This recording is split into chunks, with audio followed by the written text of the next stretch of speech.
Serious parents of Reddit, what was a legit reason why you didn't let your son, daughter have that friend over, go to a sleepover? My friend and her sister could sleep at our house, but my sister and I couldn't sleep at theirs. In college I figured it out, their house was a fire trap. Pathways between stuff like a hoarder's house, the bathtub was full of dirty water constantly, you had to move stuff just to use the toilet, the stairs to the basement, where we would have slept, covered in clothes and only one way out of the basement, the windows were too small to crawl out of if you were larger than an average 2-year-old. Saw the inside of the house years later and it was like a different house. They had a piano in the living room that I'd never seen before because it was just covered in hoarder crap. I was the band kid. I smelled like cat piss and had fleas. Can't blame any of those parents tbh. Some tried helping by always giving me clothes to change into when I came over, washing mine, and feeding me, but that always got too much for them eventually, so to the band list I went. It hurt a lot because I didn't understand as a kid. But now I wish I could apologize to them for bringing that mess around them. So, not a parent myself, but what my own parents dictated. Nearly every child in the neighborhood I lived in growing up was banned from coming over to our house, and our parents forbid us from going over to their houses.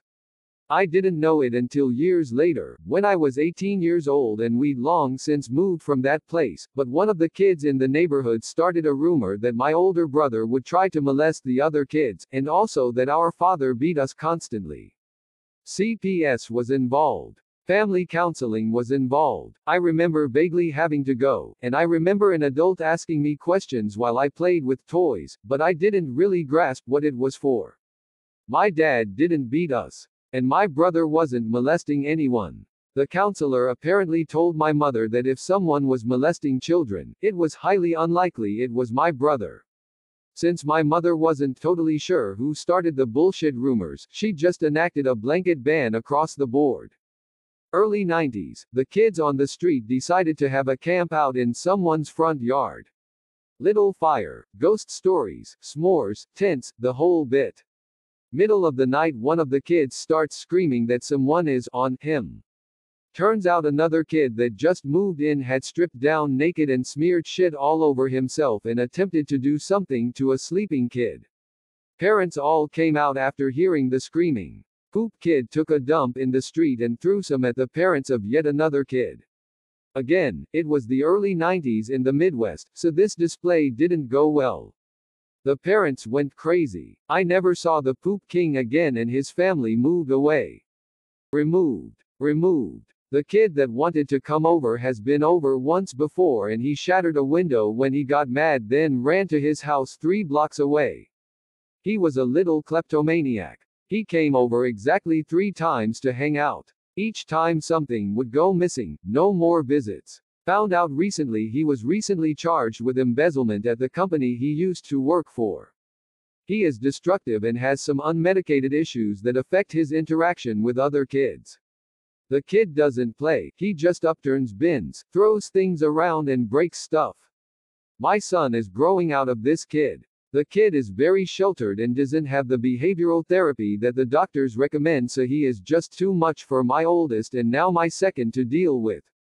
So that means the requests for him to come over are drying up.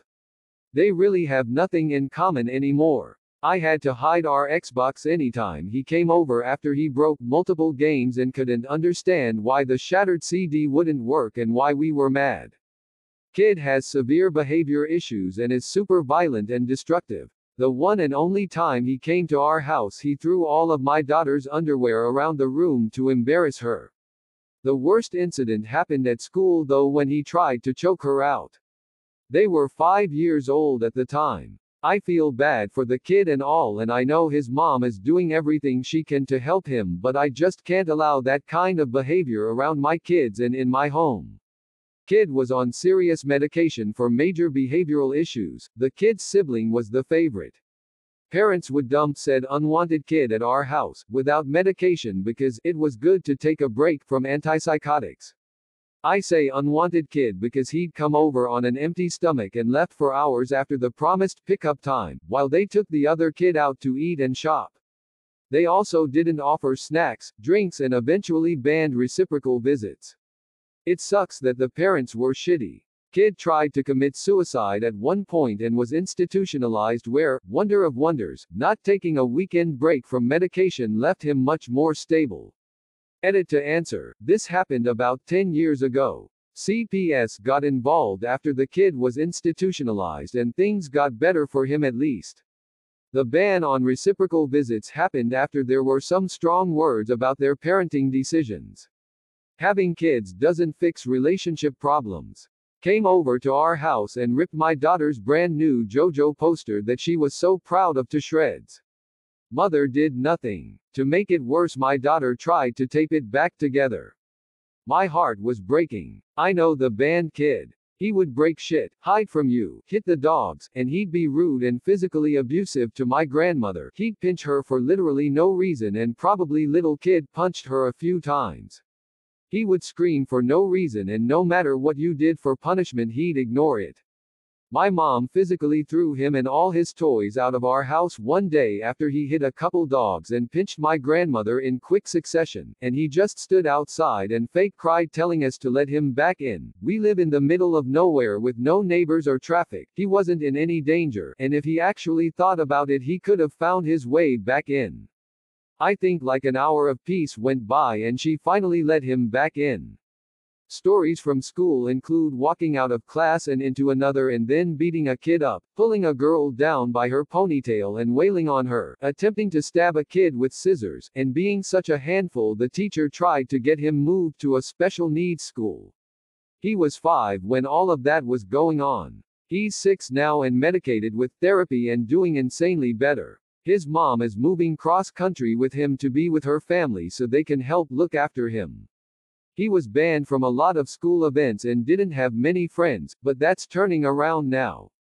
My daughter's best friend comes from a home where the parents are kind of a mess. Trying to explain to her why her friend can stay at our house, but she can't stay at their house without flat out saying her parents are constantly dealing with the police over domestic violence. Plus you'd come home smelling like an ashtray, and get the equivalent health benefits of smoking a few packs of cigarettes, is a real challenge. She was a chronic liar. My daughter met her in kindergarten. She lied constantly, about everything. One day my daughter asked us to help her put together a birthday card and make a homemade present for her friend's birthday, but when she brought the gifts to school it turned out the girl had lied about what day her birthday was. I didn't want to put down my daughter's first good friend, but I refused to have them spend more time together than was necessary. I was relieved when she started ending every story about something her friend had said with, "It's probably not true though."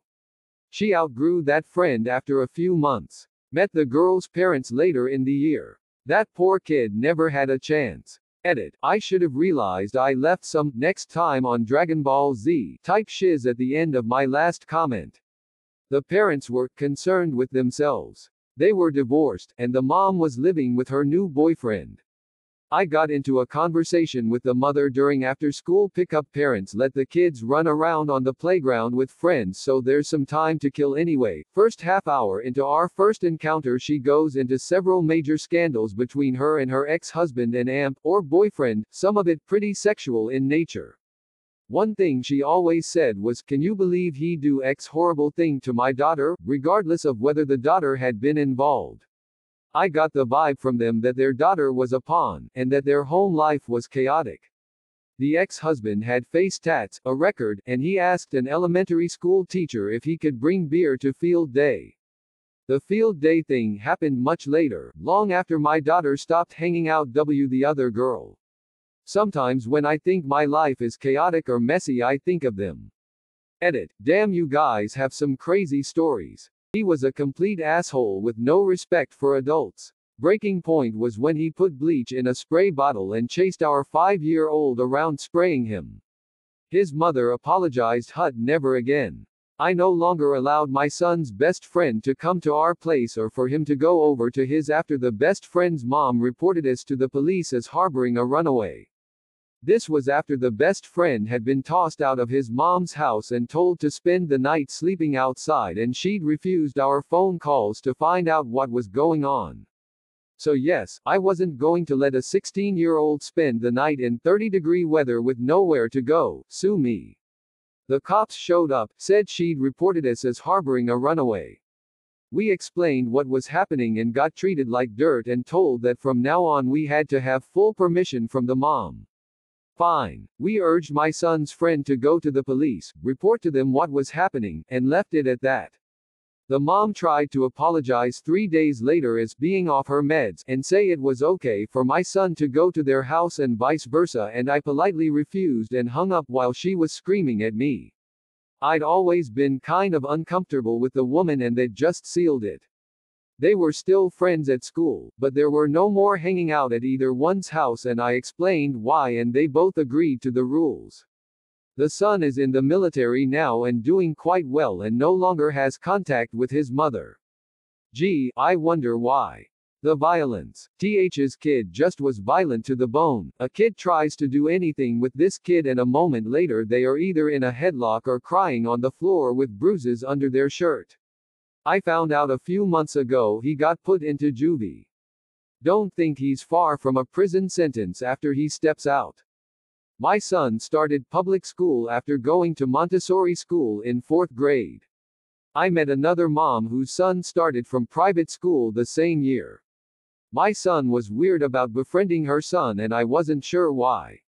Shortly into the friendship, the single mom started asking if her kid could sleep over every Friday.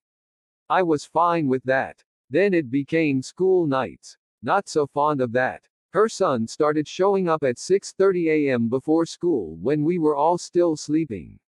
My son made other friends and just tolerated friendship with her kid.